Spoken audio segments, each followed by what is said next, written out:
but then she threatened to sue them if they used her story, so then they just started making stuff up. Step 5 has time travel, which is by far the worst. Enjoy the polar winter. It's just starting. Shouldn't be so rough for you. You're very old and you've already frozen your nuts off, or whatever those things were, since penguins don't have nuts. Fuck you! No, fuck you, you old nutless motherfucker! Hey, I like that! Oh, I like that, Johnny! I'm gonna use that! This Organized Chaos podcast is brought to you by JEMS Art Studio. JEMS Art Studio is an online store that allows access to prints that you can use for most anything, obviously as just a picture, or as a wallpaper, or as a bookmark, or anything you can think of. You can find JEMS Art Studio at etsy.com/shop/JEMS Art Studio. This podcast is also brought to you by listeners like you. Thank you.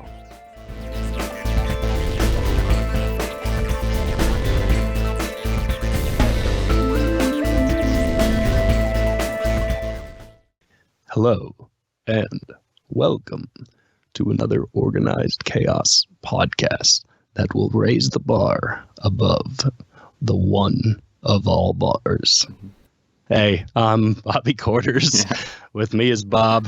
Hey, everybody. Yeah, actually, we were thinking about putting together this podcast, and it was, our scale only goes to 11, and it was like a 12, and we said, fuck it, we're going for a 12. So, we're blowing out Spinal Tap speakers.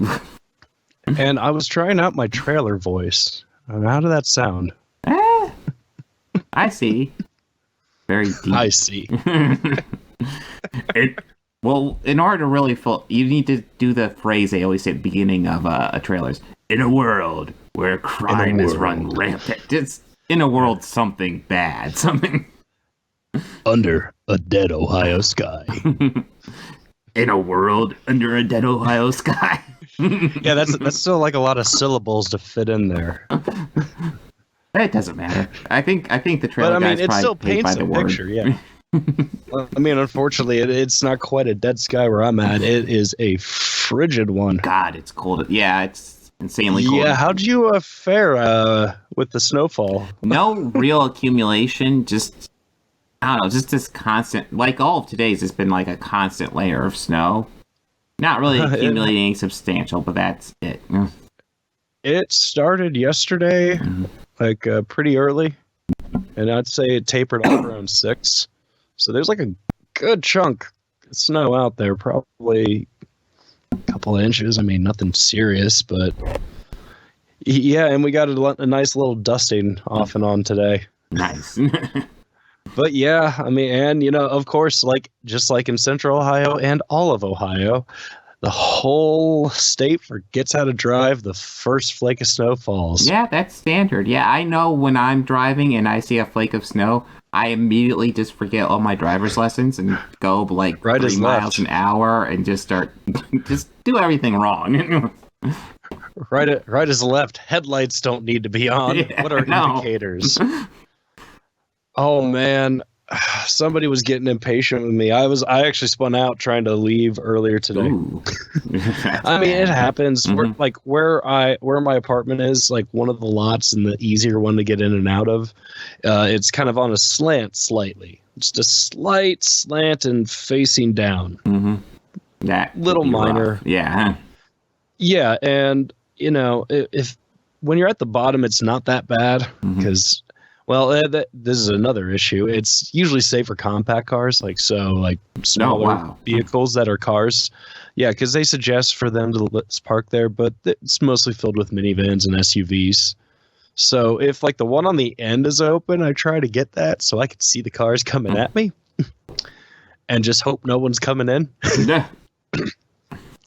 But today I was leaving and it was clear I could see, so I start to back out.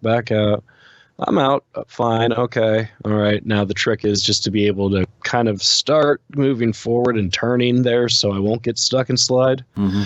Yeah, it was all slush. I'm sitting there kind of just like revving my engine a little, just slowly working my way up. Just like people are like, hi. Yeah. Working my way through it. Have no choice but to do this right now. If I don't, I'm going to go right back.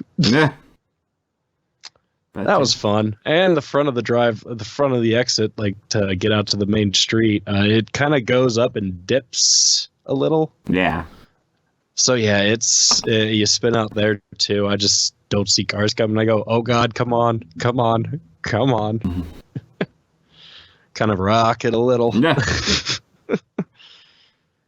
But yeah, we got hit with some decent amount of snow today. Yeah, you definitely got hit harder than we did.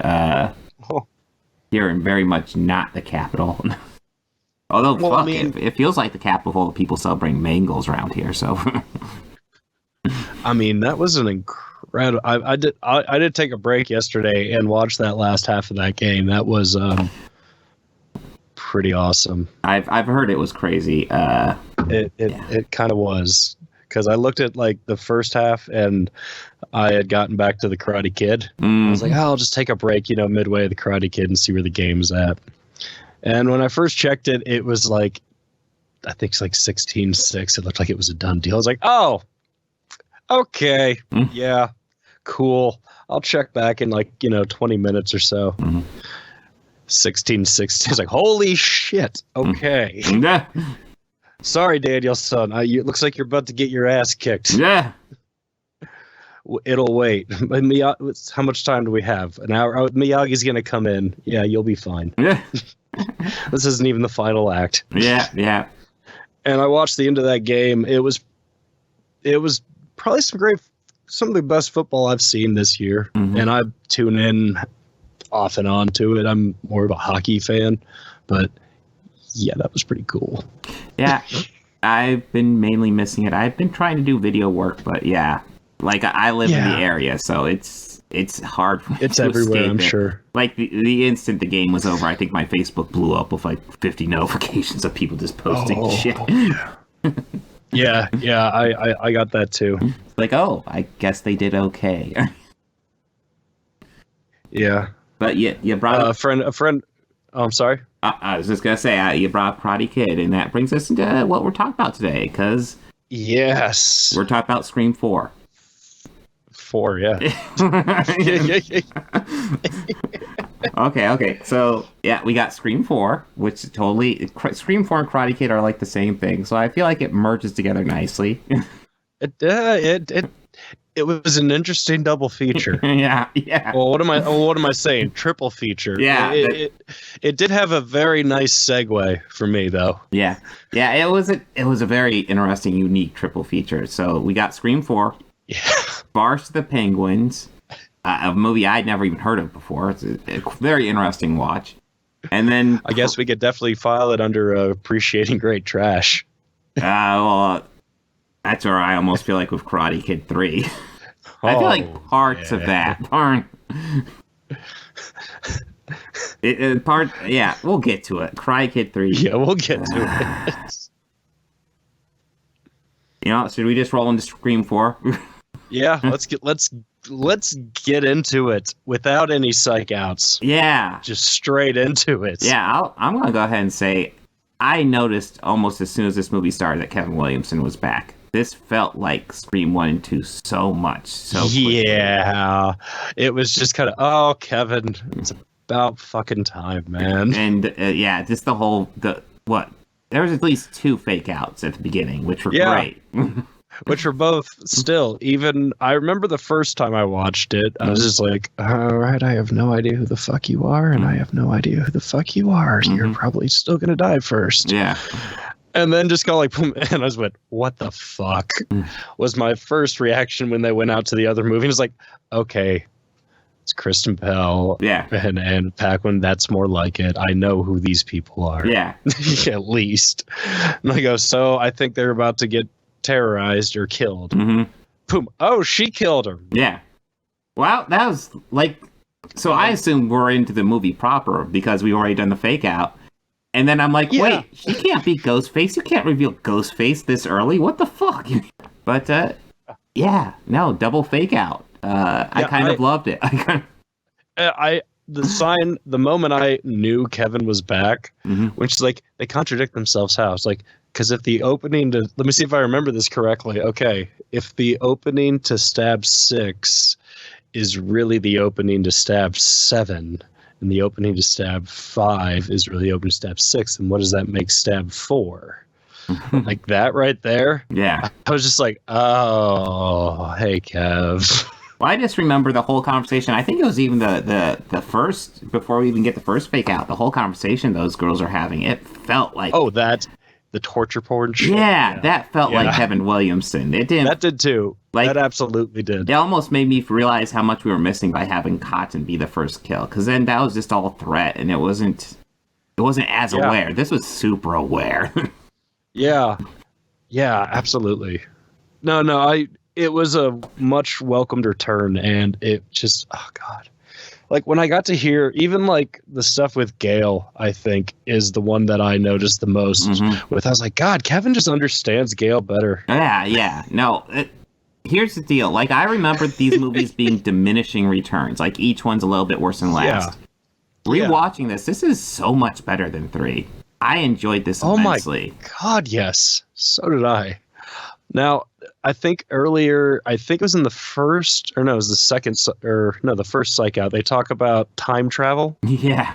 Oh, yeah. It was actually in the actual movie. Yeah, the time travel. No, there's something about that I think is interesting. So that was kind of a joke that Wes wanted to put in there because he had originally wanted to come back for, I think, Nightmare 4. Okay. Or 5. Okay. And introduce time travel to it. Yeah. But the studio shut it down. Aww. It was either something like that, but it was just like, oh, and that's Wes just poking fun at himself. Like, okay. Yeah, well, when they mentioned that, I made sure to put in my notes, more horror movies need time travel. Oh my God, yes. Think about it. Oh, right there. We got a movie right there, bud. Jack the Ripper. Serial time traveler. Oh, they kind of did something like that. It wasn't... If you say The Simpsons is the only thing that's acceptable. No. Have you heard of Time After Time? The song? No. This is actually a 70s movie. It's by Nicholas Meyer. It's one of the movies he did before Star Trek 2. Okay. It is a movie about H.G. Wells and his time machine going after Jack the Ripper. And it sounds like the dumbest thing ever, and it's actually totally fucking solid. I need to rewatch it, because I just remember watching that and be like, this is fucking cool. Yeah, no, actually, I'm kind of down for everything about that. That sounds okay. Well, maybe we need to watch it for the podcast, because I remember digging the shit out of that. I remember... Yeah, I'm totally I want to say... It sounds amazing. Crap, I'm brain farting on his name. The Clockwork Orange guy. What's his name? Malcolm McDowell. Malcolm McDowell. Yeah, he's H.G. Wells, and then David Warner is Jack the Ripper. Remind me, who is David Warner? Well, he was Bob Cratchit in the George C. Scott, Princess Carol. He's in a lot of Star Trek stuff. Yeah, Yeah. Yeah, all right. Yeah, and I want to say Mary Steenburgen is in there, too. But yeah. I remember really fucking liking that. Looking at the premise and being, this is dumb, and then watching it be like, this is fucking cool, awesome. Well, I'll bring it up later. But yeah, we're on Scream 4, yes. Yes. So yeah, with so we're taken to Woodsboro now, and after 2 Psych Out openings, yes, we are finally introduced to some characters. I believe it was like Millie and Marnie. I don't remember. I didn't write their names down because the 2 girls in the beginning of the real life ones, the ones that ended up getting killed before we get the Scream credits. Yes. Oh my God. Yeah, I didn't. I almost kind of forgot about them because the first 2 sets were so. I just loved it. I didn't write names down because I knew their fate. I was kind of annoyed by the first fake out and then kind of loved the second fake out. And then the opening was sold on me at that point. So one thing so once we're like shown after the next day, it shows Sydney and her publicist. I think her name was Annie. It's Alison Brie. It's Annie. Yeah. But like they pull up and I was like, oh, Woodsboro looks a little different. I mean, not the ghost face decorations, but they looked different. It looked like a different city or town. Like, I don't think they shot in the same location. No, probably not. It does look different. It didn't look like Woodsboro to me, and I was just kind of like, wait a minute. Yeah, it could be a different part of town. Yeah, that's kind of what I chalked it up to. Maybe it's a different part of town, but that's just something small I noticed. Like, that doesn't look different. I mean, Ghostface aside, though, I mean, that's just poor taste, even for it being on the anniversary of the actual killings. Or I think that was on the anniversary of, the day of the final party. Day is when it is. That's also when Sid's book tour comes to town. Yeah. Out of Darkness by Sidney Prescott. Her book to compete with Gail's book. I guess. Who is apparently now a fiction writer, but can't actually get anything down. That being said, you are right. I really liked Gail in this movie. Yeah, I really did. Yeah, she is she's super proactive here. Yeah, it kind of made me love her character more, and I even went back and watched like 1 and 2 again. I think just because I wanted that, like, that Kevin Williamson writing that just fits this show, that fits this so perfectly. Well, it's so weird, man. I think I like Brie less after watching this. I mean, yeah. I mean, I didn't watch it like all 5 in one day. I went back and I kind of just chopped in 1 and 2 yesterday. Yeah. Well, but I completely forgot that Sydney punches Gail in both. Yeah. Shit. Like the first one, I how could I forget about that? Well, I always forget Sydney clocks her in 2 as well. Always forget about that. Well, the relationship is very spotty for the first 2 for sure, and then after that, it got better. It got better. Well, it just with these 3, it feels almost like they're just survivors at this point. Of course, they're close friends. They're survivors. They may not have anything in common personality wise, but you know what? They're all survivors of this shit. They're all survivors, and by this point, it's like they all. Well, I want to say they all just kind of get their game faces on quick, but they all actually really do, and they are all very proactive throughout. They all are proactive. Dewey is just stuck with being sheriff. Yeah. Which actually I, for the longest time, thought it was chief until about halfway through and someone called him sheriff. And I was like, oh, that's right. He's a sheriff, not the chief. Why did I put that down? Well, who would make that man chief of police? Yeah. Also, those 2 cops who were watching and, never mind. We'll get to that. Okay. Well, yeah. We will. But yeah, the book tour, you can pick up. I forget where I'm repeating myself. Oh no, you're fine. Yeah. Sydney has her book tour. Yeah. Dewey's the sheriff. Yeah, he's married. She can't write anything, and Gail is having trouble adapting to life in Woodsboro. Yeah, just kind of the quieter life, and yeah, you almost feel like when the killer comes back, it almost kind of reawakens her, and she's Yeah. Like, I mean, I think we're just going to be jumping around here, which is fine. I love, like, they have this stab movie marathon that the kids do. The Stabathon? Yes. And they do it in this old creepy area, and they're like, oh, you shouldn't do that. And they're like, well, we can't cancel. It's a Stabathon. How could you cancel Stabathon? And I love... what were we going to add? Oh, no, I was just... when I was watching that, I was thinking about it, like...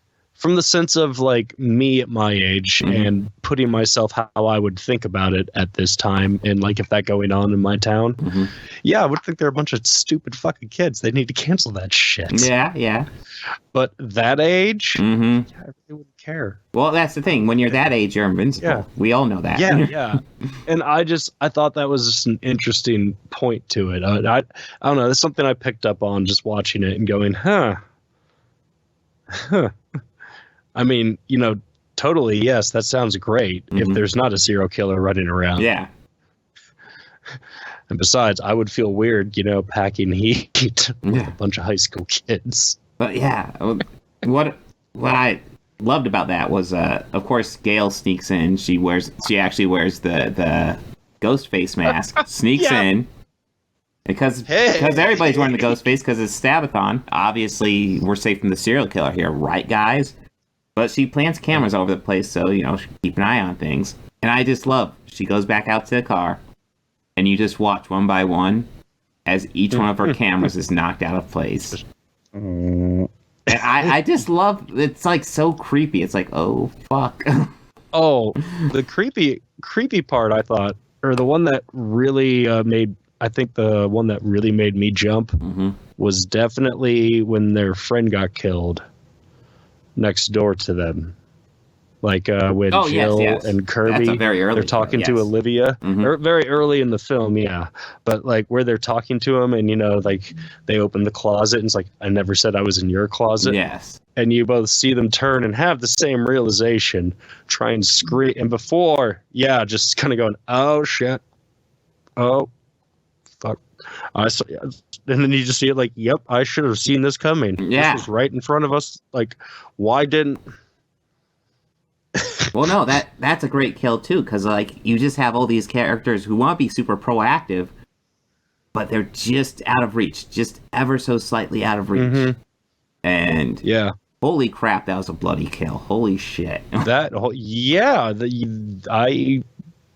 what it reminded me of? Johnny Depp's from the first Nightmare. Well, this was like, even more graphic, though. Not quite the geyser of blood. Yeah, that was way more graphic, but just the aftermath of it all was like, my God, that is a lot of blood. And it's like, this is a Scream movie. That's a lot of blood. Yeah, Scream movies don't use that bloody. But that is also kind of the point. This is the remake, reboot Scream movie. Yeah. So everything's bigger. Bigger. Yeah. More grand.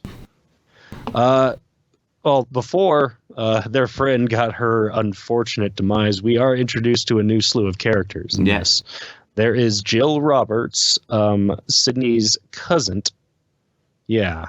Right? Yeah, cousin, yeah. Her friend Kirby, who was my favorite character. Yeah, Kirby was great. Fucking great. Olivia, Charlie, Robbie, and Trevor. Oh God, yeah. There's they red herring the shit out of a few characters the entire movie. Oh yeah, and they make you think. And honestly, the first viewing, I was like, it's definitely the creepy girl cop, and it's definitely that kid. Yeah, creepy girl cop was like, I don't know what was up with that. That was weird. But there's this deputy who wants her a little bit of the dew. The Dewey, that is. Yeah, yes, she does. She wants to break herself off a little bit of Riley. Oh, yeah. And they even give her a little bit of backstory about how she and Sydney were classmates. Even, starting the same, school plays together in 5th grade. And, that is red herring as fuck. Like, come out of the shadows from around the corner. I know. Tell this story. You don't believe in turning on the hall lights? What the fuck? You don't have to worry about the electricity. It's cool. I'll save you. It's cool. I'll save you half a penny in lighting fees. So, two things about watching their friend die that I kind of had to stop and just kind of collect myself because I wrote a little bit about all of that. First of all, those two cops are so fucking fired. Oh yeah. Oh my God. They had literally one job. Oh man, if I were those parents, I would not only sue both of them civilly, I would sue their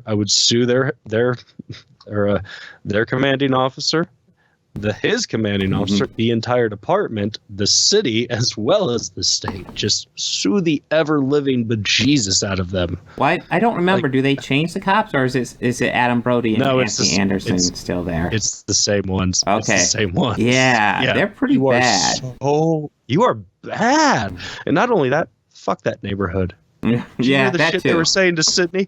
Yeah, I remember I was watching it and I heard one of them and I was like, you shut your fucking mouth. And I just instantly responded to that no, you keep your fucking mouth shut. Yeah. And go, yep, you're talking to a screen. My wife's like, huh? Oh, nothing. Sorry, I was getting into the movie. Had to pause, tell her what I had just heard, and her reaction was the same. What the fuck they just said? I'm like, yeah, some fucking asshole in this neighborhood. Fuck this neighborhood. Yeah. Like, fuck this neighborhood. Everyone on that block. Well, yeah, those cops were bad, and They were. they're played by noteworthy actors, but yeah, they die very gruesome deaths. Well, especially Anthony Anderson, but he like stabbed right in the dome piece. yeah. Ooh. Yeah. Yeah, that one. But he definitely isn't following the rules of a horror movie. No, but even at that one, it was just like, oh, all right, good job, Craven. You gave me the chills. Yeah. You could still do that. Yeah. One thing I did want to make a note about Annie. She was such a cunt. Oh, are we on Alison Brie, her publicist? Yeah. Okay. Yeah. Yes. Yeah. No, she's awful. Alison Brie. Such a bitch. She is a very good actress, but yeah, she is capable of turning on the bitch mode like beautifully, and yeah, that's her mode in this one. Yeah, earlier after the first discover of the murders, they trace a phone that was linked to the murders around to where Sydney is doing a book signing. The killers had planted a bunch of photographs of promotional photographs for her in the book, covered with blood, along with like a knife and the phone. I think the phone was in there because that's how Dewey found it. Yeah. And like later we see like the police there cutting it off. We hear her on the phone with somebody like, "This is great. You cannot buy publicity like this. A double murder on the anniversary day of that we're here. This is just too perfect." And you're just hearing like, "Oh God, you are just awful." Yeah. Ew. Oh, Annie, what the fuck? But yes, I do love her. I loved her in Community. So watching her just kind of play this like type, it was just, I liked it. It was great. I really just enjoyed her. Well, that's the other thing. Like the third one, like we do get some cameos in there, but I feel like the cast of the first two and this one, like there's a whole bunch of like character actors and stuff scattered throughout these three, and you don't get that as much in the third one. I felt like. We do, but it's mostly just like minor cameos. It's not actual characters outside of Lance Hendrickson, really. Yeah, and Scott Foley. Yeah, well, I mean, I guess Jenny McCarthy too, but well, if you want to call what she did in that acting. Yeah. Boob adjustment counts as acting. Okay. Well, for her. yes. That's her biggest asset. Okay. I really don't have anything against her. No, but being mean for the sake of being mean. Well, literally, Jenny McCarthy plays for boobs in that movie. I mean, she does, and she's even made jokes like that too. Yes. Like she pokes fun at it too. Her and Jim Brewer were the best part of Singled Out. Oh, Jim Brewer, how far you've fallen. Oh, Jim Brewer. Yeah, let's not talk about him. Yeah. He's fun to follow for his baseball love. Sure. And if he talks about baseball, sure, cool, I'll listen to you. That's about all I'll listen. Yeah. I really loved that one skit, the comedy bit he did, Party in Your Stomach. That was great. Yeah, that was funny. Yeah. He doesn't do stuff like that anymore. But beyond that. Yeah, we're beyond that. Oh, one thing, you brought up the Stabathon earlier. Yes.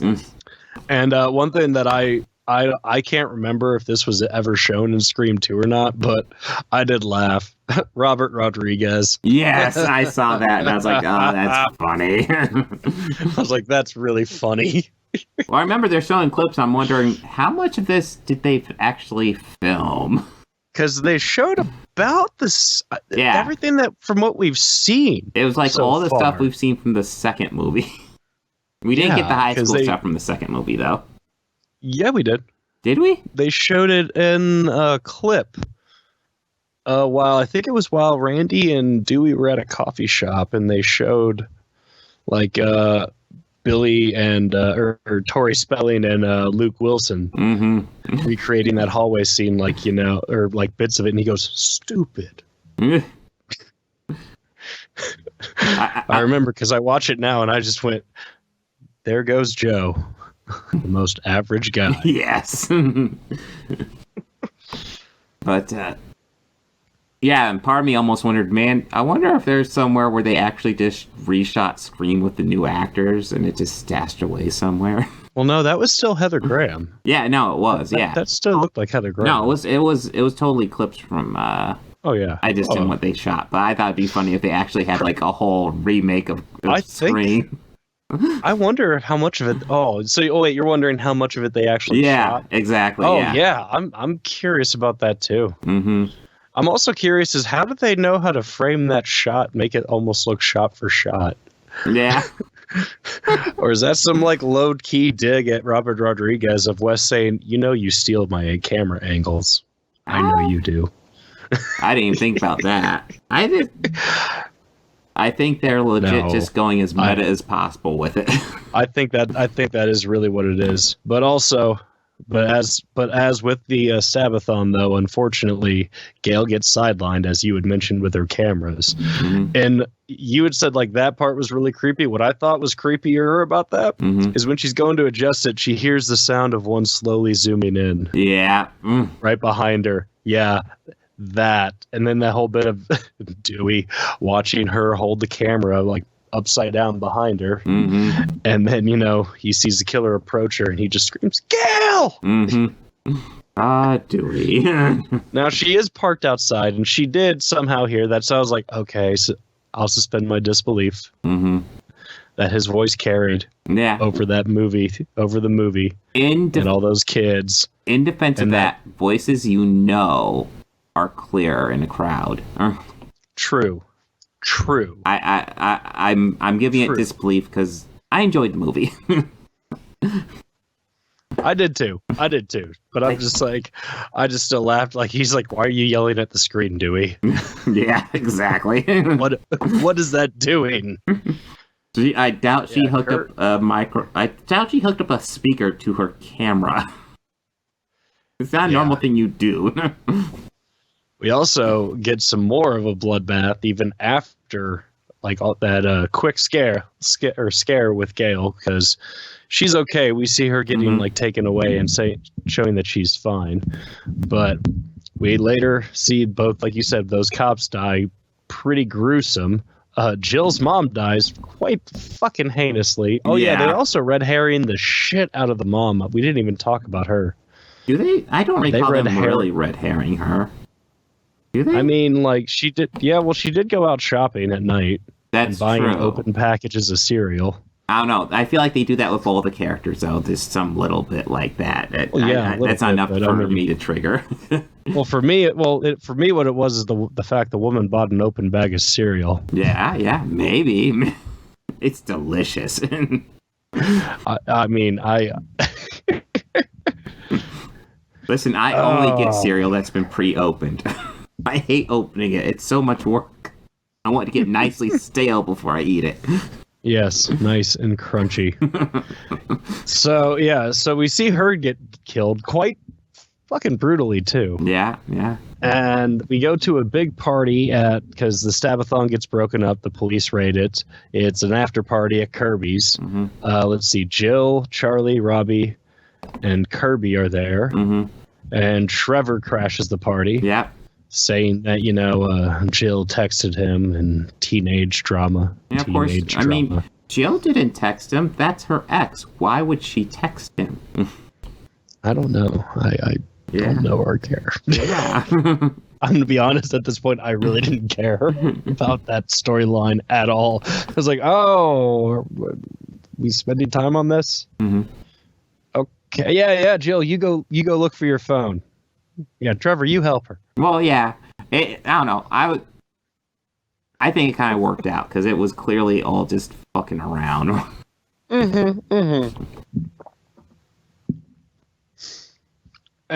So later, Ghostface, does make his presence known and kills Robbie. Poor kid. Yeah. Poor kid. He even tried appealing to the killer's sensibilities. He came out to him because earlier Charlie and Robbie said the only way to survive it is, being gay. Yes. Robbie thought that would save him, but it didn't. No. And he was live streaming the whole time. Well, I'm not. When he said that, I wasn't even sure if it was genuine. I don't think it was. No, it seemed so forced. Yeah. Yeah. We also later, Sydney gets there and Ghostface attacks with her and Kirby get in the house. Mm-hmm. They're fine. Series of events. Yeah. I kind of forget. I'm trying to piece together what happened again.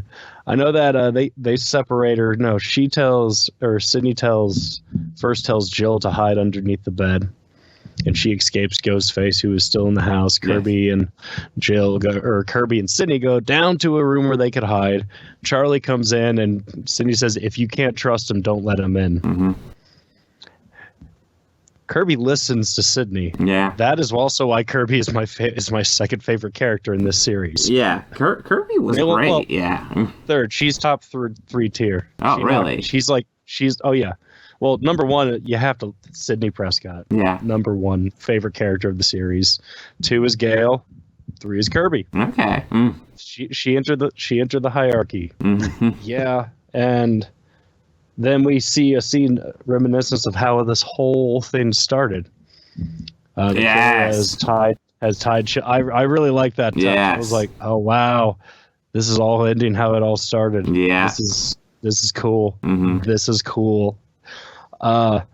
Kirby does prove her knowledge of the genre quite well. Yeah, no, awesome. He asked a trivia question before he even finished. Like, Kirby just lists off this list of movies, and it's like, it's one of those, right? And then she goes to let him out, or goes to free Charlie and reveal. Yeah. Fucking Culkin is a killer. Yeah. The younger Culkin. I didn't trust that beady-eyed little fuck the second I saw him. Yeah. First time I watched it, I was like, killer. Charlie's a killer. I always wondered about him, too, because, like Kirby makes a move on him, and he's like, well, maybe you should make the first move. And it's like, she just did make the first move, dude. What the fuck, she did. Man? Are you deaf? I want to pause it and just be like, hello, Charles. This is Earth. Yeah. Can you hear us? This is nature. Yeah. Now we're going to be very patient about this, Charles. Yeah. If a girl comes to you and says, this is your sign. Yeah. If a girl comes to you and asks you to make the first move, know that you're making the second move. She just made the first move. Yes. Tells you that this would be the best time to make a move. Yes. Yeah, even like, oh, you fucking idiot. Yeah. And, I think also my hatred accelerated when I saw him stab her, too. It's like, you motherfucker. Yeah, no, he stabbed her, and he said something like, you waited too long. It's like, she waited too long. What the fuck were you doing, dipshit? 4 years, and now you notice me? And I was like, oh, God, is this the route we're going? Fucking incel I was worried. Shit. Now, I had already seen this, and I was really worried. Like, the first time I watched this years ago was like, I think I watched this maybe a year or two after it came out. Yeah. So, I mean, when he said that, I was like, oh, no. No, we are not. No, we are not going this route. And yet to another reveal of Jill being the other killer. And I gotta say, we did a good job not even saying that right out of the gate. I know, we usually just pile on the killers real fast. But, like, I just noticed that. We were very quiet about that the whole time. Now, since we've already said that, let's get back to some of those kills. The first one. Which one? There's no way in hell Jill threw that girl through that window. And there's no way Charlie did. The two of them, maybe. Yeah, but one of them, no. Charlie's not exactly a buff dude. No, he ain't exactly like, like a Mickey. Yeah. Like like Mickey was probably the only, I think out of all of them, maybe the most like in shape. Because Stu and Billy definitely. weren't. But yeah, it just thinking about a lot of that now going back. And, Jill admitted to killing her mother. Well, even Stu and Billy are bigger than Charlie. Absolutely. But I mean, they didn't do anything. No, they didn't really hang anybody up or anything like that. Oh, well, we didn't talk about this or bring this up. But did you notice the bust of Henry Winkler? No, I didn't. Oh, there was a bust of him in the hallway. He was so great in the first one. I thought it was hilarious because I caught it. He was just out of focus on like the far side of the frame here. Nice. And it was just kind of, oh, well, this side, I guess. Yeah. Yeah. But it was just, I was like, I know that shape, totally that face. That. I know that silhouette. I recognize that nose anywhere. He was definitely a kill where they were just going after somebody because fuck the principal. Yeah. So, yes, Jill is the killer.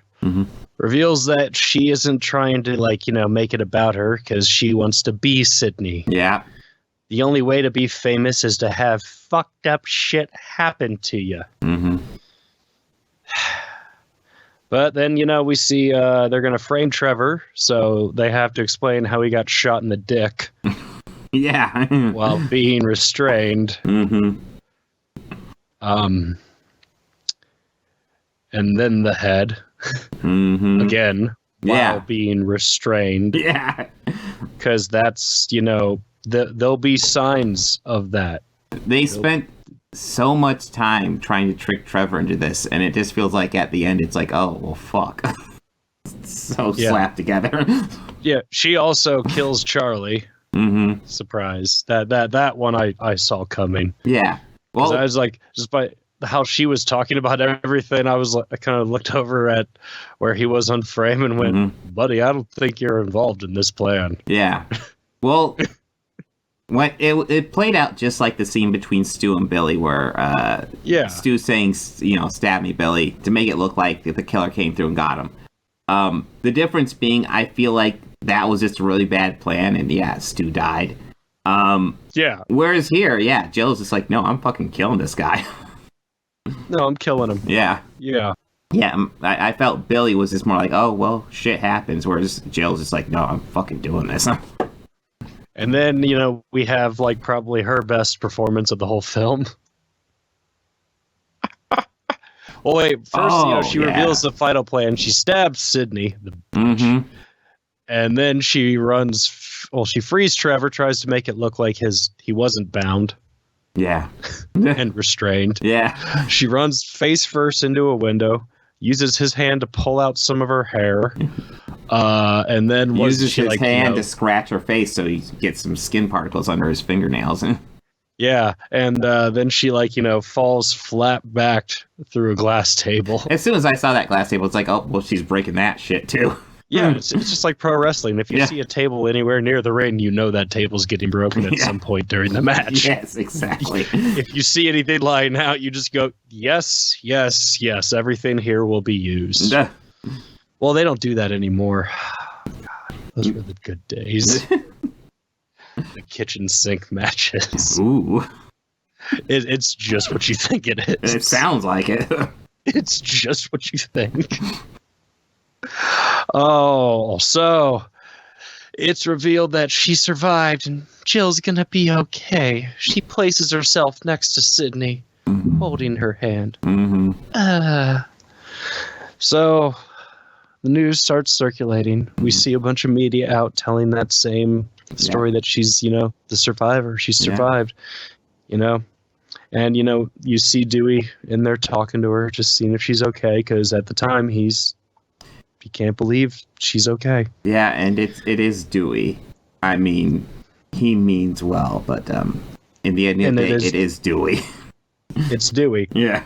I mean, and I think of this like because I noticed the whole time he really treated Jill the same way he's treated Sydney this whole time. Yeah. And it is something I really picked up on in this, like the way he really treats her. And it was like the first time that they were talking. And I, like, again, when I watched Scream 2, I picked up on this again. No, it was Scream 3, the first time they met. Because I think I looked at the clips just to see, like, all the time that they were in this same scene together. Yeah. He really does treat her a lot like a fellow sibling. Yeah, I think that, you know, he was probably and this is just maybe a fan theory, that maybe he was like still very new to the Force, and the first assignment he was ever on was, you know, Maureen. Maybe that was the first thing his first job, and he would have been really young for that, though. Yeah, like maybe he remembers it just being younger. Mm-hmm. You know, yeah, that's more likely. Maybe you know, him and, you know, Tatum and Sydney had been friends for the longest time, so maybe he was always like an older brother to her. Mm-hmm. You know, always cared for her. You know, always like loved her like family because she was always there, and she always treated him very nicely. You know, while Tatum would always just be kind of a bitch to him. Yeah, you know, she was always nice. She even said like, Tatum, he means well. But I've noticed that, like, it's always kind of like, you know, a very love thing. You know, some would say like maybe I've heard fan theories saying that he's always been in love with her. He's always been in love with her. I go, I don't think that's right. I think he's totally for Gale. I mean, yeah, he's all about Gale. Mm-hmm. He's all about Gale. Yeah. But like, I think it's just more of like a paternal thing. Like, yeah, I always got that sense too. It's more. And I mean, also, it's definitely forget, a family thing, I'd say. Yeah. And even before all that, there's still the shared trauma. Mm-hmm. Yeah. Well, if you remember, like, Cotton, in 2, they said Cotton was in jail for a year. So, like, in theory, he would have been in jail during the events of 1, right? Yeah. Like, he would have been sentenced to the crime. So that's why I think, okay, so if all that happened and she testified, so let's give it like 6 months, 3 months in between the actual death of her murder, like the actual date of her murder, then the trial. Mm-hmm. You know, Dewey still could have been on the Force, too. Maybe. I don't know. I mean, they probably kept him I think of them as being about the same age, because, but maybe he's a bit older. I mean, I guess he wasn't in high school then, so yeah, I guess he would be a bit older. He wasn't in high school, yeah. Yeah, he was probably like, you know, 23, 24. Mm-hmm. Maybe like, you know, 22, 23 at that point, so... Well, in in Hollywood, that's when you're in high school. Well, yeah, they do say... Well, you know, Jenny does say that, and she's like, you know, 35 playing a... Yeah. What is it? 35 playing a 21-year-old. And I'm thinking, girl... You should be thankful. Yeah. My God, girl. Yeah. But that's something that like I picked up on in this, and I've really never noticed it in the other ones so much as I did in this one. Mm-hmm. That like natural, just like, you know, brotherly love that he has for her. Mm-hmm. Like it's like kind of a protector almost. Mm-hmm. But Jill, and I feel that he was really emulating that same feeling towards her. Yeah. And which I think was meant to throw the audience off to make him think Sydney's dead. Mm-hmm. This bitch got away with it. Yeah. And then she says, like, Sydney you know, does get fucked up. She does. She takes a beating in this one, and she usually does take a good licking, but this is probably the worst. Yeah, she got stabbed a couple of times. This one, like, yeah.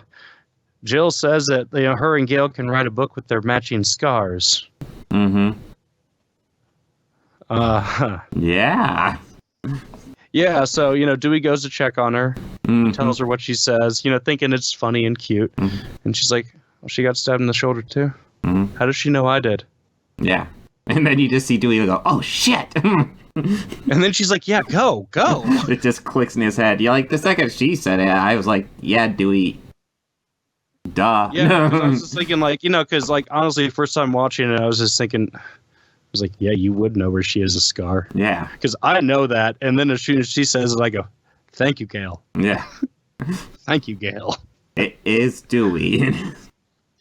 But also, he also reveals to Jill that Sydney's in the ICU, and they think she's gonna make it. Yeah, she's spotty, but they think she's gonna pull through. Yeah, but she's gonna pull through.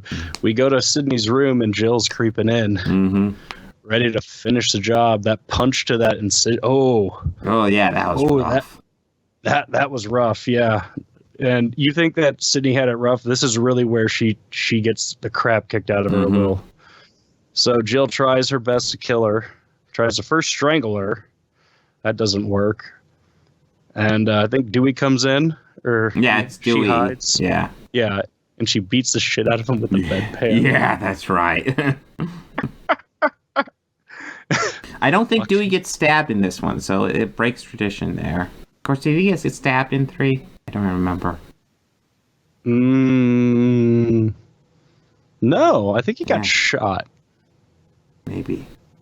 I think he got usually shot. gets stabbed, though. And the other 2, he got stabbed the fuck out of. Especially 2. Yeah, 2, I thought he was a goner. Yeah, 2 was rough. Yeah, I thought he was dead. Mm-hmm. But what's weird is that stabbing, it fixed his limp. Yeah, it did, strangely enough. Isn't that weird? Nerve pain, man. But, yeah. So, Gail comes in. She's held at gunpoint. Hicks tries to come in. She gets what I think is a headshot. It looked like a headshot at first. Yeah. Jill shoots at Hicks, who is Officer Creepy. Mm-hmm. Yes. Her name is Judy Hicks. But yeah, so we see Jill she's gonna take out Gail. Gail's holding her hands up, surrendering, and he's like, "Can I just say one word?" One word. We see Sydney in the background this whole time, slowly creeping up, turning on a defibrillator. Yeah, cranking that son of a bitch. Gail says clear. Sydney says clear, and she zaps her brain. Yeah. Which I'm not going to lie, I had no idea how that would work. I don't know what it would do if you zap somebody's brain. My instinct would be to zap their heart. Yeah. Mm-hmm. But, I mean, it did take her down. No, yeah. It didn't take her down for a super long time, but it did take her down. I mean, they kind of gave her, the appetizer of shock treatment. Yeah. Eventually. Yeah. Eventually, the killer comes back up. They go, yeah, usually they creep up behind you. And Sydney almost no-looks it. Yeah. Just shoot her. She's gone. Yeah. And then we go out to the media, still proclaiming Jill Roberts, sole survivor and hero of Woodsboro. Mm-hmm. I'm curious what they'll do with that with the next film. Yeah. I am very interested to see what they do with the next film. I'm hearing good things. I do want to say, if you haven't seen Scream for a while, check it out. This is way better than I remember. This is... Yeah, I would put it up there with 1 and 2 easily. Not as good as 1. Maybe about equivalent to 2. I don't know. I really enjoyed it. I did too. I enjoyed it a lot more than I did the first viewing, because I really wasn't a fan of the first viewing. I kind of thought it was stupid. Mm-hmm. But rewatching it, I kind of just appreciate it a little bit more. Mm-hmm. Yeah, it's solid. It's the least successful Scream movie by a pretty big margin, which is sad. It's way, way better than 3. Oh my god. Yeah, it's way better than 3. Are we ready to talk about some Farce now? Oh yeah, let's talk about the Farce. Ooh, the Farce of the Penguins. We got a Bob Saget movie in honor of Bob Saget. A movie written and directed by him. I'm trying to think if directed is quite the right word. Maybe he was just in the editing room. Probably more than that's probably more of what it's like. Yeah. Because I mean, this is just an entire stock footage just chopped and chopped together. Yes. I believe there's one thing that they use the same shot. Oh, I'm pretty sure there's a couple times where they use the same shot. There's quite a few times where I swear they do the shot and then they reverse it, and then they do the shot and reverse it. I swear they do that all the time. The two of them walking side by side. I think they use that one probably 50 times. Oh God, yeah. What? But it's an interesting story because it follows the tale of 2 penguins. Yes. Played by Bob Saget and Louis Black. Yes.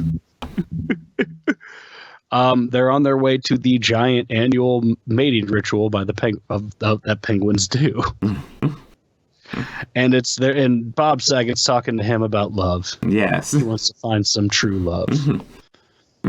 And that's pretty much that's the story. Yeah. Love. That is pretty much the story. Yeah, I mean, just a little bit of background.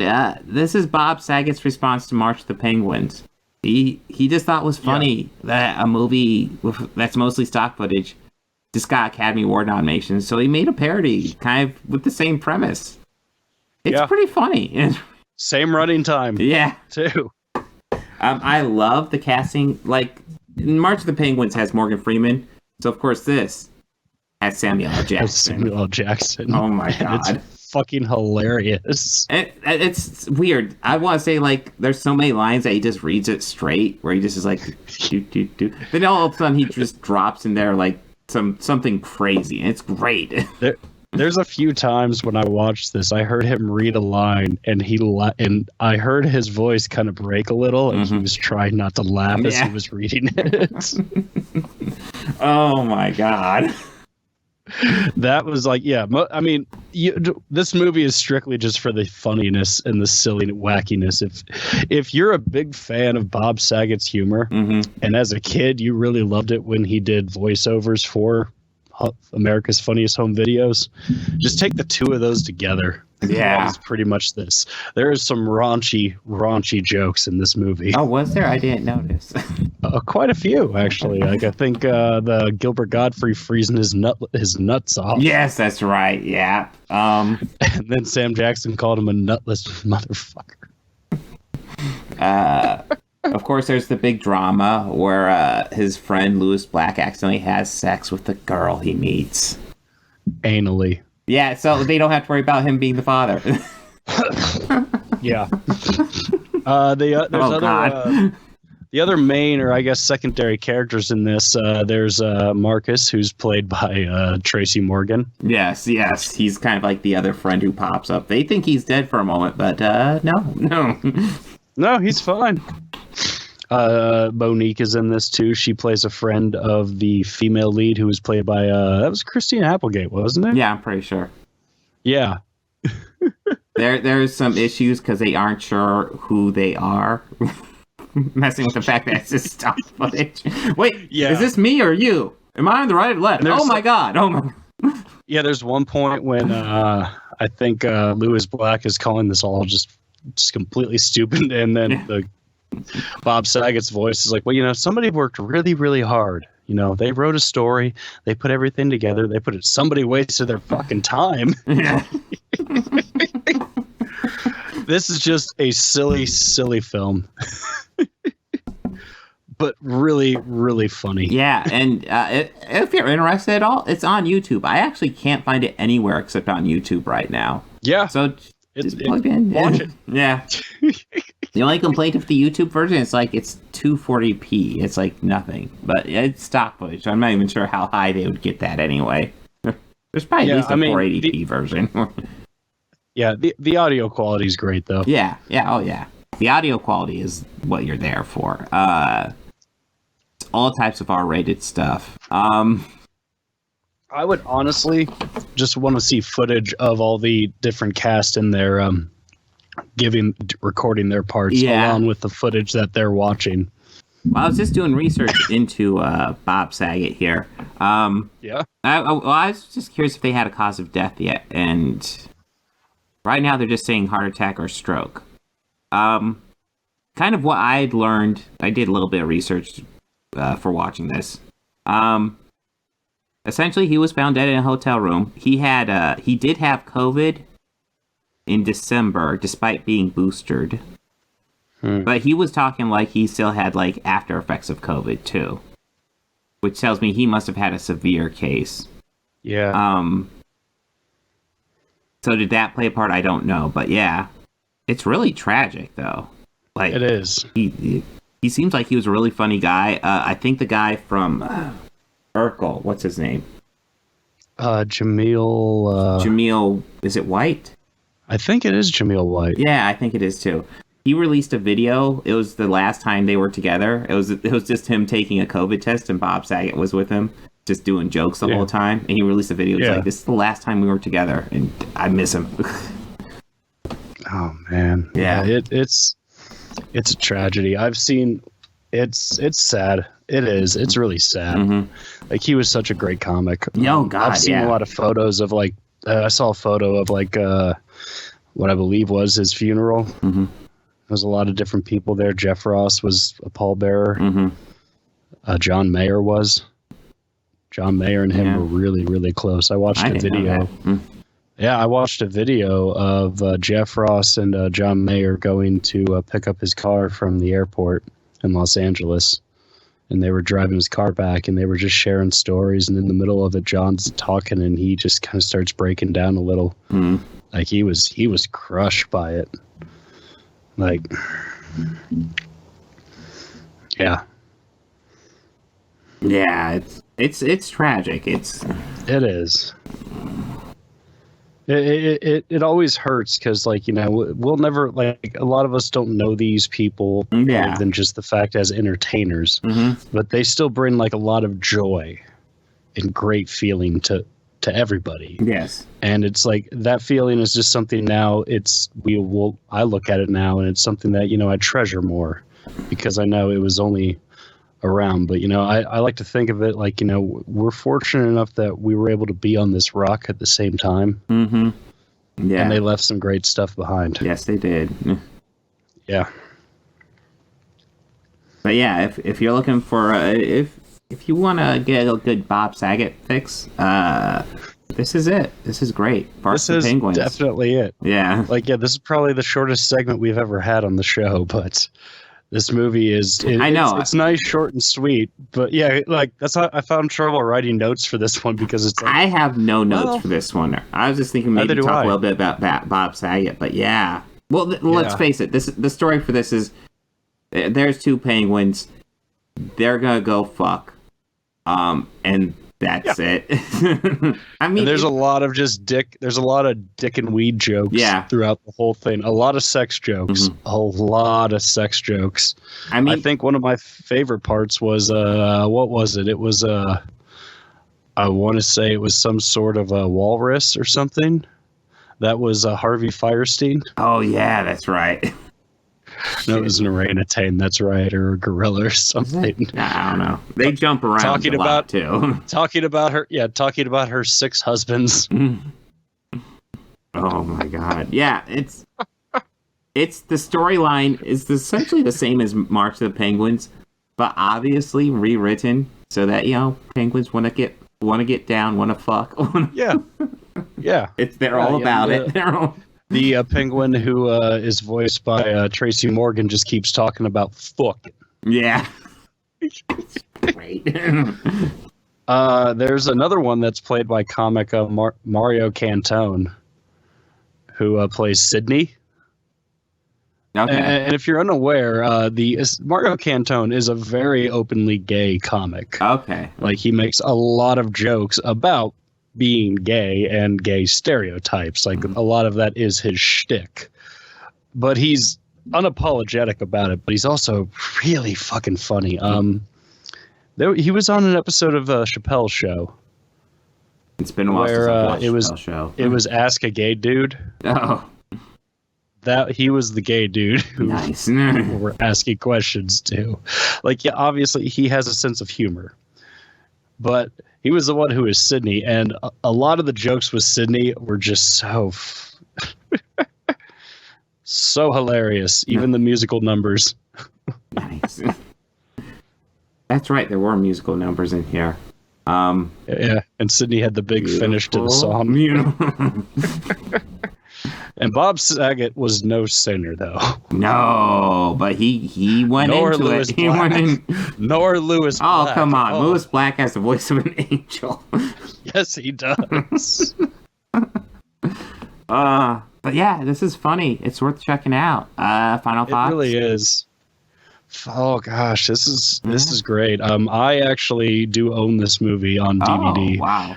And it's actually funny. When I had first met my wife, I went over to her apartment, where we both live, but for the first time, and I was looking through her movies, and that was the first one that I noticed, like, oh, hey, I own this one. Nice. and we ended up watching it that day and talked about how funny Bob Saget is. And you're like, and the shared, like, the one thing that we both have in common about Bob Saget, or like the thing that we love the most about him, is to the casual person, whenever they think Bob Saget, they immediately go America's Funniest Home Videos and Full House. And yeah, he is very well known for that. Yeah. However, have you ever heard of stand-up? No, I didn't know he did it. Oh, I hope he's funny like Danny Tanner is. Sure. Yeah. Danny's come up a few times in his bits. Just how shocked they are at his stand-up. That's just something I always just really enjoy. It's great. It was a great idea and a great project. Yeah. Well executed. just fun. Well, you ready to talk about a project that wasn't a great idea and wasn't well executed? Oh yeah, let's talk about some minor abuse. Oh my God, Karate Kid 3. Yeah. Did you know the same screenwriter wrote all 3 of these? I can't tell it watching this one. I can't. I could tell. Oh, this one feels just completely different. I think the best part about this is that the love interest was from Columbus, Ohio. Yeah, there was that. That's the best part about this movie. I like how, no, the best part about this movie is the villains. No doubt. Yeah. Oh my God, the villains are I love the villains in this movie. They are in a different universe. They have their own tier of 80s bad guy. Like, man, the lead guy, Terry Silver. Mark Curry. Yeah, Terry Silver. Oh my God. Out of a James Bond movie, man. He cackles about his whole plan is to embarrass Daniel at a fucking under 18 tournament. And he is just overjoyed with this plan. Like, man, he was getting off on him, punching that, kicking that wood. Like, oh my God, he's coming around the corner with that shit-eating grin on his face. Like, oh my God. Like, God, I was watching this going, my God, you are a smug bastard. That's the thing. Like, this movie has 2 modes. Remember why I've never watched this movie before, so this was my first time watching it. Oh, okay. I know I've seen this before, and I've been like a kid. Because I think when I got oh, go ahead. Oh, no, I think I have. I'm not sure. I think I remember starting Karate Kid Part 2 and falling asleep before any bad guys were introduced. And then waking up somewhere in the middle of this and watching it, still thinking this is Karate Kid Part 2. Oh, God. So, I might have gotten it confused. I don't know. I think I have. I don't know, because I don't remember a lot of this. I remember the guy with the ponytail, but I don't remember the kid being over the top. Oh, I don't remember that kid being over the top. Yeah, well, what? The Mike Barnes over the God, both those villains, holy shit. Yeah, seriously. And he even had a crony just like Johnny did in the first one. Bob. Yeah, his boy Bobby. Yeah. Body bag Bobby. Fucking, in the second one, Cho-Zan was essentially Johnny turned up to 11. And now we got Terry Silver, who is fucking Cho-Zan turned up to 11. On roids. Oh my God. Johnny steroids. Oh my God. Dear God, man. I mean, Cho-Zan at least wanted to kill Daniel. This guy is just getting off on fucking embarrassing him in a tournament. Just that is just diabolically evil. Sir, what time is your TED Talk? But he manipulates Daniel the entire film, trying to pull him away from Miyagi, which crushes Miyagi and makes Miyagi sad. That scene where he said, I think we're just going to jump around with this one too. Oh God, yes, very much so.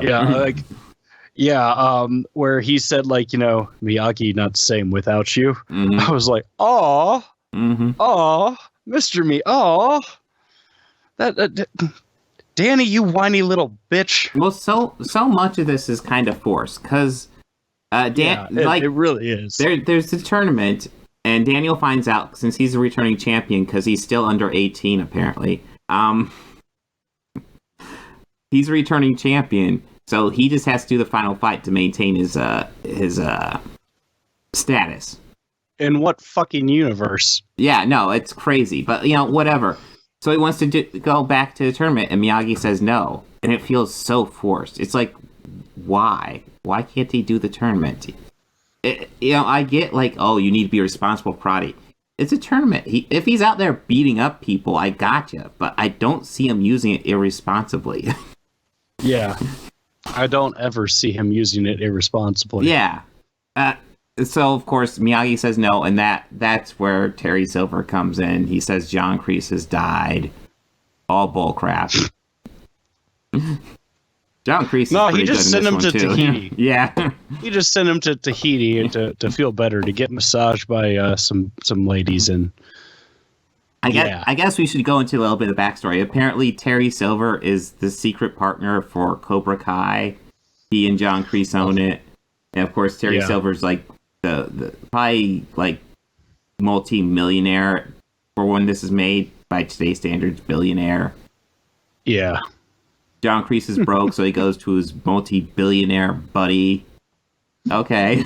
And business partner. And and fun fact, the actor who plays Terry Silver is a year younger than Ralph Macchio.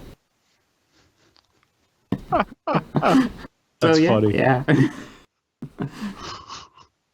I did not know that. Yeah, that's funny. No, I looked it up. I was like, oh, that's funny.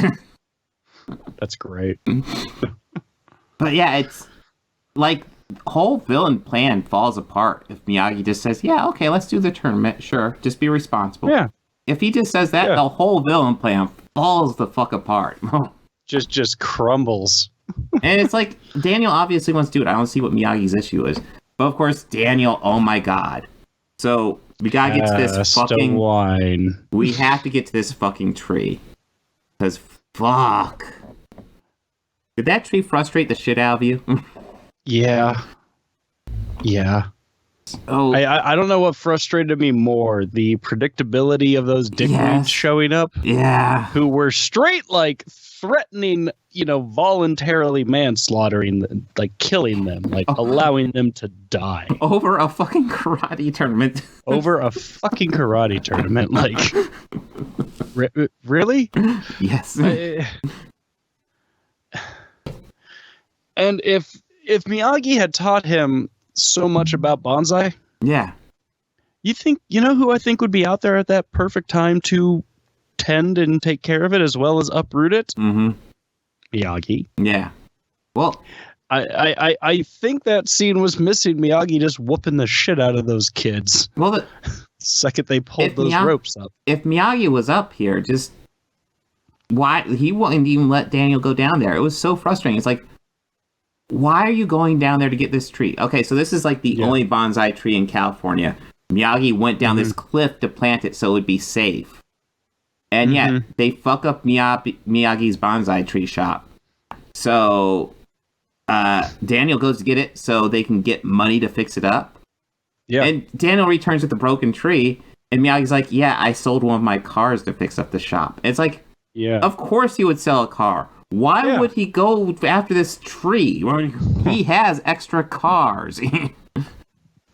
But yeah, so Daniel goes and undoes the tree, gets it all fucked up. And of course, not only that, the girl first instructs him to tie off, so he doesn't slip. Mm-hmm. She's holding on to her ropes because hers are still loose. Mm-hmm. He's taking care and securing it.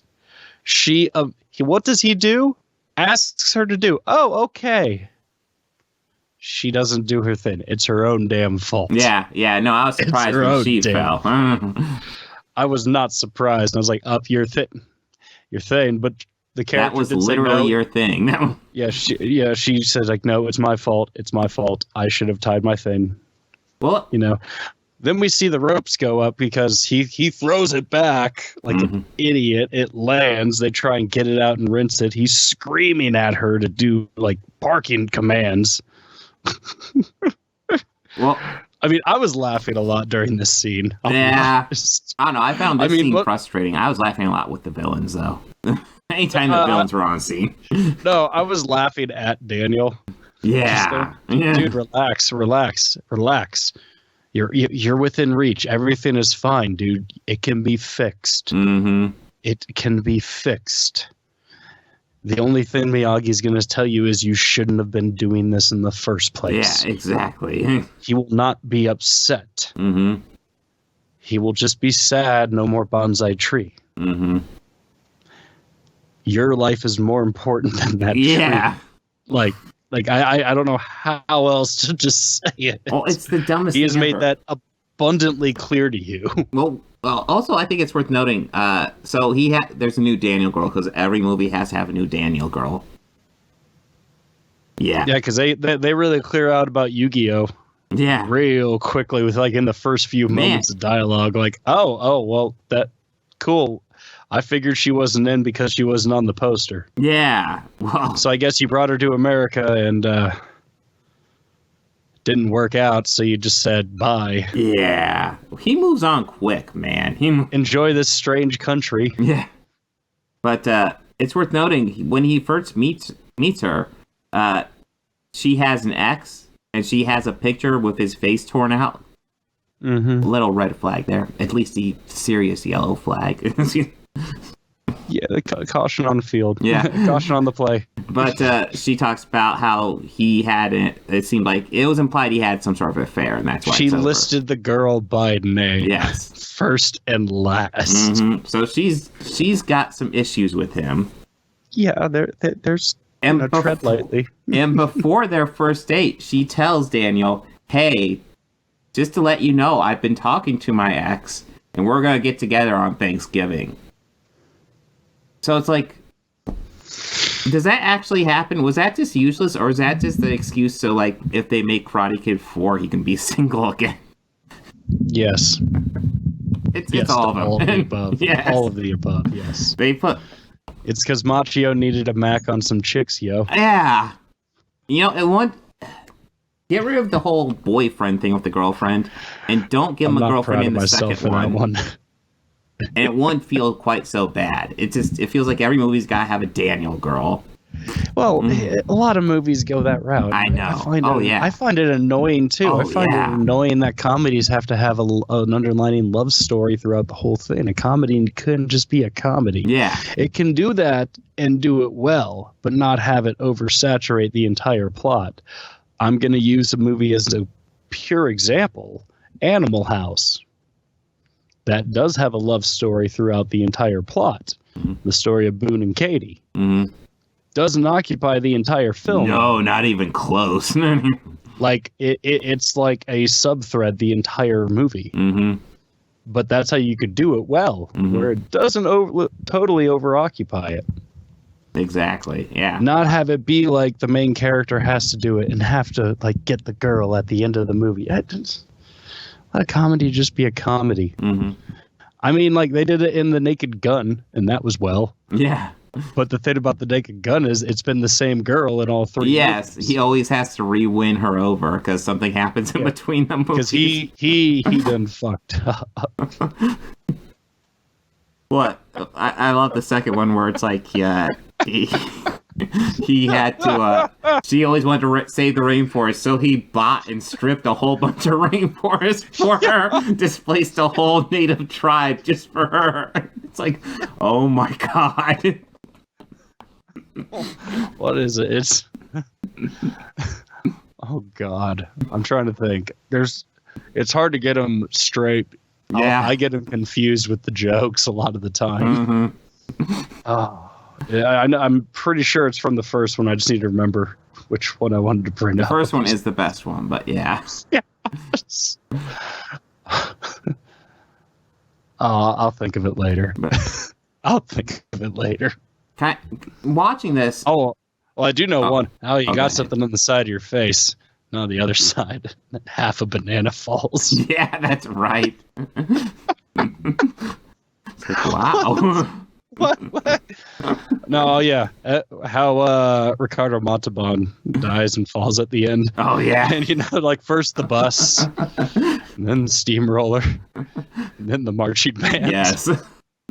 And then, Ed's up there. He's like, oh, my dad went the same way. Yes. Oh, God. Just that part, just him saying his dad went the same way. All of that's hilarious, but just my dad went the same way. I fucking lose it right there. Yeah. No, especially the first one. They're all great, but the first one just has so many great moments.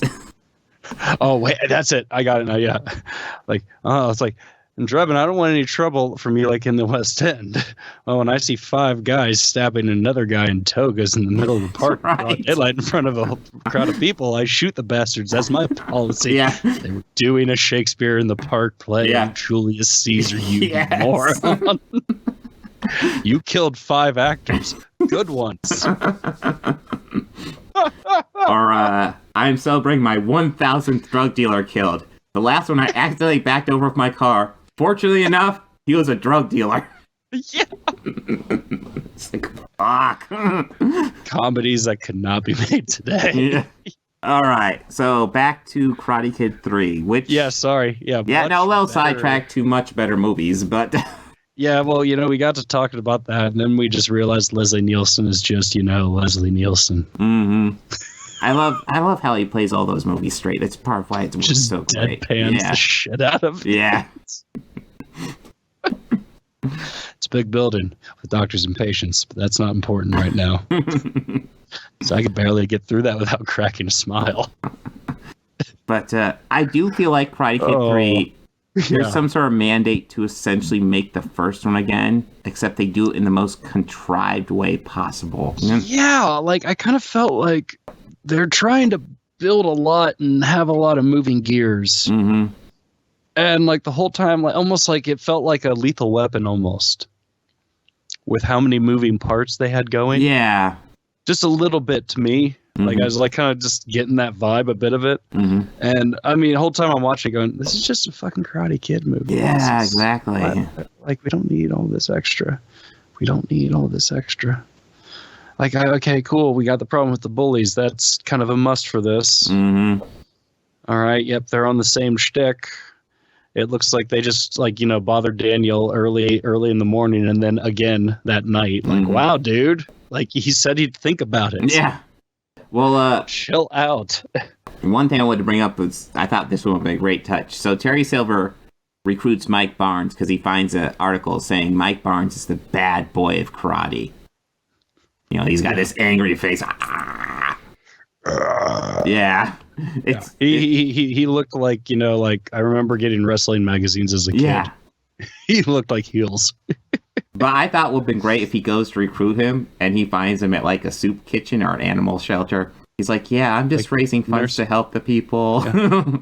Nursing a little kitten. Yeah. Just like bouncing it. Yeah, exactly. As he's talking to him. Turns out he's just a nice guy. It's like, I thought you were the bad boy of karate. He's like, yeah, no, it's a show I do. Yeah, no. I mean, yeah, I'm a fierce competitor. Yeah. No, I'm badass in the ring. I just, just holding a kitten in his hand. I just love the kittens too. Yeah. Watching them grow up, it's so beautiful. They're so fun and playful. Well, this one's called like that. This one's called Boots. It's like that because his paws look like boots. Do you see? See? It's so beautiful. I named him. Look at those beans. He's just a total cat person. Yeah. Just like the sweetest guy you'd ever want to meet. But nope, he's just a major douche. He's just a douche. He's just a fucking douche. He's like junior Terry Silver. Yeah, so and he also has a Chachi crony. Yeah. I don't think they ever gave that one a name. No, he just is there randomly. I'm just going to call him Blubber. Yeah. That'll be his name. We gotta talk about the reveal because there's a moment in the reveal. So, like, Terry Silver trains Daniel and makes him part of Cobra Kai. Then it's revealed their whole plan is to get him in the tournament and to embarrass him. Yeah. But they reveal this to him, and Daniel's outraged. And when he walks in, he walks past a cutout crease. And then, so he's storming out after this reveal. And then out from behind the cutout, jumps out crease. Ah! And I'm like, oh my God, how long was he back there? Yeah. That is wonderful. That was beautiful. I would like... Yeah, I laughed hysterically at that too. I would just like to ask, well, as soon as Terry went over and told him he died, John Kreese has just been hiding behind that cutout that whole time, taking his lunches back there. He's like, all right, I got a sandwich, I got a soda, I got a newspaper. We're long all hauling this set. bitch. I got a bucket. I'm all set. My time will come. Oh, don't forget. Yeah. I also got some potato chips as well. And you add this little touch every time Danny walks by. Does that corner smell weird? I feel like it's getting worse every day. No, it's fine. Is it the junk food? Is that a marzipan? It's essentially the villains aren't as so bad it's a good movie, and then the heroes are in just a bad movie. Mm-hmm. And that's what this movie is jumping between. Essentially, it's the villains don't feel like they begun as Chozan seemed really extreme, but these guys are a whole next level. Oh my god! So the old instructor of Cobra Kai and Terry Silver have a conversation because they're old war buddies, and he talks about the kid. And at the end, the old instructor's like, "Do you have any requests?" I was like, "Make his knuckles bleed." Mm-hmm. And we later see in the film, Terry's getting off. Yeah, and he hurting himself. It's kind of like, whoa, bro. It's creepy. Take it easy, really dude. is. Yeah, all right, man. I think you could just make him do push-ups. I mean, I did laugh every time he had the bag out. He hit it. All right, you try. Oh, wait. Try it over here. Yeah.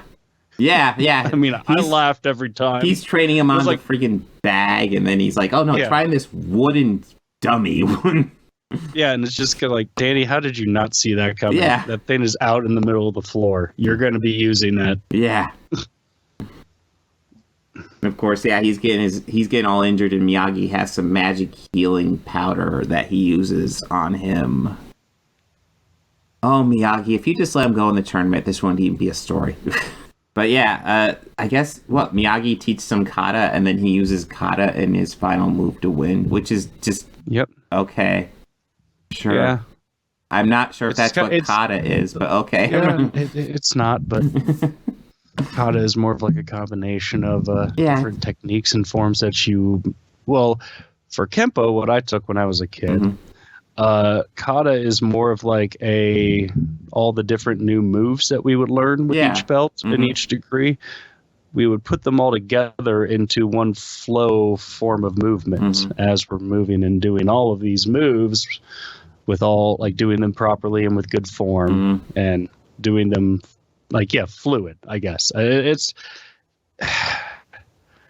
easier to show than tell, I guess. Well, Daniel and Miyagi do kata here. Kata is what kata is nothing specific from my understanding. It's just kind of it's just kind of your own it can be your own personal moves and stuff like that, and you can almost do kind of like a meditation to just kind of just center yourself.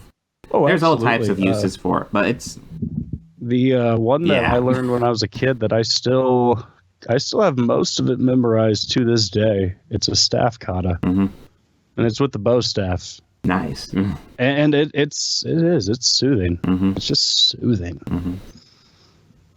I mean, I don't have the space to do it now. Otherwise, I'd scare the hell out of some people. But I do feel like, especially watching this whole trilogy, I feel like they made a trilogy and they didn't know what to do with Daniel after the first one. Because the second one, all the good stuff was Miyagi. And then there's minimal... Miyagi's in this one, but it's back to being Daniel's story, and fuck. Yeah, but there is one part of this that I did absolutely love. After that reveal where Miyagi came in and saved his ass... Yeah. You notice that he did the same move to the old Cobra Kai instructor where he brought down that chop? Yeah. You notice he didn't stop this time? Yeah. Yeah, I kind of like that. I was like, oh, Miyagi's got no chill with him. Yeah. I like that. And then, Terry Silver thought he was going to do something. And Miyagi so quickly dispensed him. I really thought that was great. I thought it was great. Yeah. There are moments, but yeah. I also liked it when he started mocking him, too. Oh, yeah. Well, you know what? Miyagi is awesome. He should have just let Daniel in the tournament. Overall, he's great, but, he is so minimized in this movie, I feel like. really was. He is the best part of all these movies. Easy. He is. Easy. Easy, the best part of all these movies. But now, I do have a question for you, though. Yeah. Because I've been reading interviews and things like that. According to... I don't know who it was. I think it was the showrunner said the remake is definitely not canon. If anybody in Cobra Kai mentions Karate Kid, the movie, they actually are talking about the remake. It's not canon with our universe. And what Ralph Macchio has said is that what is canon is this is the Miyagi verse. Everything that Miyagi's been in contact with is canon. And he even specified, yes, that includes the Hilary Swank Karate Kid movie. How do you feel about doing that? I don't know if I've ever seen it from beginning to end. I'm prepared. Are you prepared?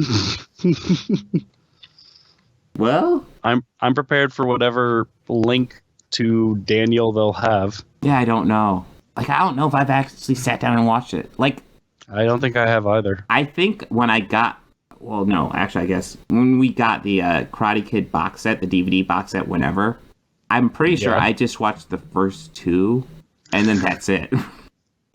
It's understandable. Yeah. A while ago, I got a box set, or actually years ago, I got a box set that consisted of Superman, Superman 2, the Donner Cut, Superman 3, Superman 4, and Superman Returns. I have maybe watched all of them but Returns. No, I've watched 3 once. Yeah. I watched 3 once. I've watched 4 more than I've watched 3. 4 kind of belongs in appreciating great trash. It really does. It kind of. Well, I mean, it's canon. It already fits the criteria. Yeah. Right there. Yeah. Canon. Oh, cool. You are literally the par for that, or at least my par. If it's a canon film, I don't even need to look any further. No. Okay, cool. Yep, that's in great trash. Ooh, we should just start working our way through the canon films for great trash. Ooh, we could. Because there's a few death wishes in those. Or at we least do Death need to Wish do more 3. great trash, because we haven't done great trash in a little bit. Yeah, we haven't. We haven't. We may not get to it. Are you prepared to do next Karate Kid next week?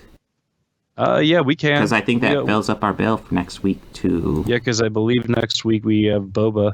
Yeah. And Omicron, I've been hearing that movie theaters are kind of empty right now, probably because of Omicron. That being said, I'm also hearing from, I want to say the WHO did an announcement saying that Omicron is actually moving so fast it might kind of burn through. Yeah, I've heard of that, too. And lots of people are recovering and just done with it now. So, we'll go check out the theater and see Scream 5 for next week. I'm excited to see it. I think I am, too. I am very excited to see it. Oh, yeah, we got 3 episodes of Boba Fett catch up on. And then the next Karate Kid. Okay. Karate Kid 4. Yes. I won't mind watching it just because it's the last with Miyagi, and Miyagi is so awesome. Yeah. There's something to be said for that. I do kind of like that they are saying that Cobra Kai takes place in the Miyagi verse. He is the central figure of that universe. I kind of dig that. Yeah. So anything you want to add before I think we're good? Oh, no, I'm good. Yeah. I just released my second Joss Whedon video. Very exciting. Odds are you've probably seen it if you're watching this. But yeah, I have a couple other ideas. I have a new idea for another Marvel vs. DC video. So and this isn't going to be individual movies. This is another idea for where the studios are right now. So if you're a fan of the channel, check that out. Deep Space Nine is in post.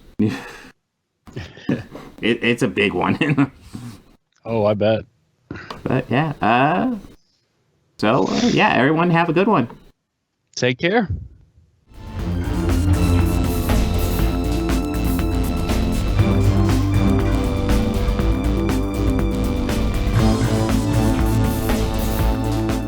I want to go ahead and add some audio credits at the end here. The theme music you're hearing at the beginning and end of this podcast was written and performed by George Johnson, a very good friend of mine. And my current Patreons are Fel Martins, David Lara, and Lindsay Pankhurst. If you'd like to become a patron, go ahead and follow the link down below. Anything you can provide would be incredibly helpful to this channel. We're barely limping by right now. I'd love to make this my full-time job, but I'm miles away from that right now. So any help you could provide, just $1 a month would be amazing. You know you want to. All your friends are doing it.